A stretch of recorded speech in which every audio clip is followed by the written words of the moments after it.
Saudara, yang juga jadi sorotan, pasien yang diduga terindikasi konsumsi buah kecubung yang dicampur zat adiktif lain masih bertambah di Rumah Sakit Jiwa Sambang Lihum, Banjarmasin, Kalimantan Selatan. Hingga kini total ada 56 pasien yang mendapat perawatan.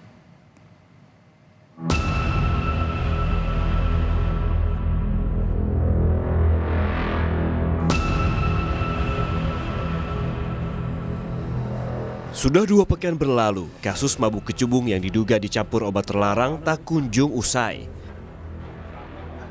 Bahkan hingga Rabu siang, total pasien yang dirawat di Rumah Sakit Jiwa Sambang Lihum, Kabupaten Banjar bertambah dengan total 56 pasien. Dengan rincian, 4 pasien telah dipulangkan, 10 pasien rawat jalan, dan 2 pasien meninggal dunia. Sementara, pasien yang dirawat inap saat ini yakni sebanyak 40 pasien. Dan setiap pasien yang dirawat inap dengan indikasi mengonsumsi kecubung dan zat adiktif lainnya harus didampingi 1 anggota keluarga.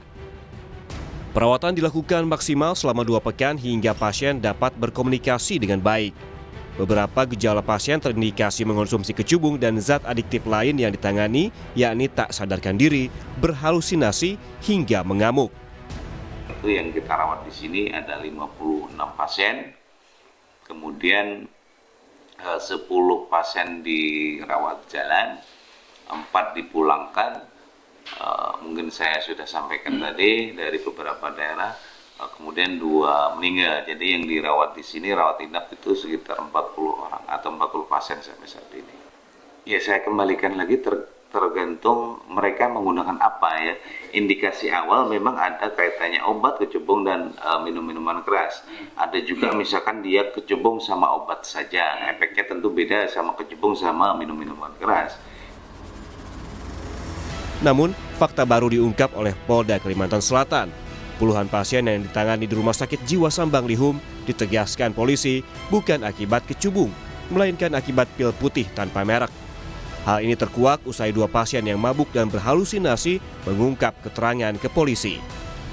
Meski demikian, untuk memastikan, Polda Kalimantan Selatan sudah mengirimkan barang bukti pil putih tanpa merek ke laboratorium forensik di Surabaya, Jawa Timur untuk memastikan adanya kandungan kecubung yang ramai diberitakan. Banjarbaru juga menangkap 1 berhasil diambil keterangan dari 47 korban tersebut, yang mungkin sekarang informasinya 50 ya.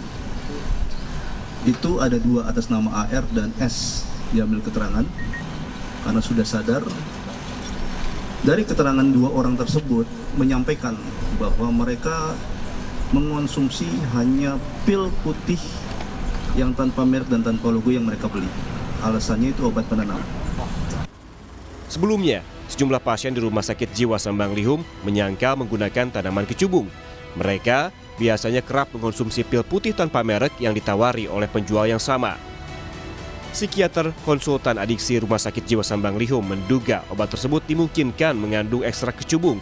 Namun demikian, dugaan ini masih harus diuji dan menunggu hasil penyidikan polisi untuk memastikan kandungannya.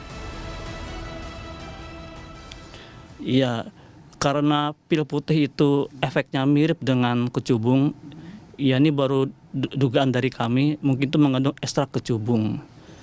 Jadi mungkin tapi perlu dites lebih lanjut apakah itu betul-betul ada ekstrak kecubung. Setelah melakukan penelusuran, polisi telah menetapkan 7 tersangka pengedar pil putih yang diduga dicampur kecubung. Bersama penangkapan para tersangka, polisi menyita puluhan ribu pil putih. Para tersangka dikenai pasal 435 Undang-Undang Nomor 17 Tahun 2023 tentang kesehatan dengan ancaman 12 tahun penjara. Tim Liputan, Kompas TV.